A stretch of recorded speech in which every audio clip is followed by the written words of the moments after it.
You guys ever watch Demolition Ranch? So last night I'm drunk, I'm watching Demolition Ranch, and they're shooting this purple kinetic sand with like crazy stuff, and it's stopping crazy stuff. So I order kinetic sand because I get on Amazon, it's like it'll be there tomorrow, and I'm like, that makes perfect sense. So I kind of forgot about it until it kind of showed up. Now I got a bag of kinetic sand. So I'm gonna put my can on my 22 and shoot it, because that's what you do. Anyway, I'm not as brilliant as I thought I was. I got the cheap radio thinking this was going to be awesome. Just drop right in, be done. But you'll see there's a problem. This thing, see that? It's got the two knobbies. So I was supposed to buy the head unit with the two knobbies in the center section and then a bezel that went over top of them kind of deal, which I didn't. I just bought the $20 deal. And I went and I looked at those, and they're all like $200-300. I'm sure probably somewhere you can find one that would work for less than that, but even the cheap ones they had was like $160 something on like Summit and Jegs, and they were like, they didn't have the Bluetooth. I like the Bluetooth. I just want to hook up the phone. That's all I needed to do. So yeah, we're just gonna cut this out and make this work because we've already jacked the dash all up, and it's really not going to make that much of a difference.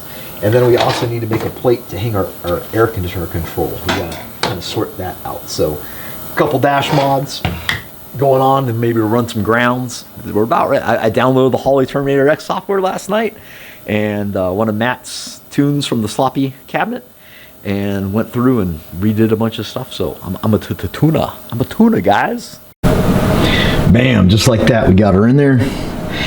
It's not beautiful. It's kind of weird that the stereo is off center. I guess it's because of the steering wheel. The steering wheel sits here, so it makes sense to off center that. It just looks weird in the dash without the steering wheel and everything here. We pulled this fuel gauge out. We won't need the fuel pressure there anymore. I think I'll just buy like a clock or something. If you guys have a good idea, let me know. I mean, everything's going to be pretty much covered by the dash anyway. But now we got a Bluetooth radio settled in, looking semi at home. Looks very 1980s, 1990-ish. Okay, so there we go. Right, I totally forgot because I'm retarded. Is we gotta, can't we say that anymore? Can you say, you probably can't. I totally forgot because I am cognitively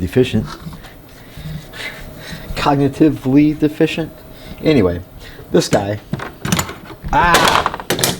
see what happens? See what happens when you try to do everything by yourself?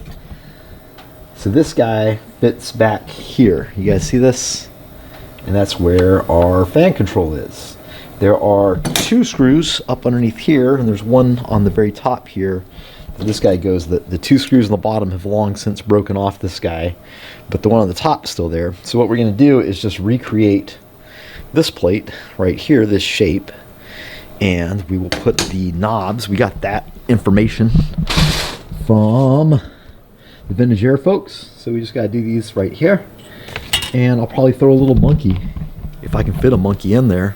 I'll throw a little monkey at the top, so at least we have some, because we know we had the old bezel with the tachometer I took the monkey out of to replace the digital dash. Now I can put just a little bit of monkey back in there. It's important to have a little monkey in everything. Everything you do, boys and girls, have a little monkey in it. Alright, so I'm just going to be sitting at the computer doing CAD stuff, super boring. So this is the one that was in the car, and this will, oops, upside down, Mike, focus, there. So that will go in, and we got a little monkey, see our monkey, and we'll have our little faceplate down there for the knobs and stuff. I just need to clean it up, bend it, paint it, all that good stuff. We got the fancy little air conditioner control dial, all bent in place, ready to go in with the screws.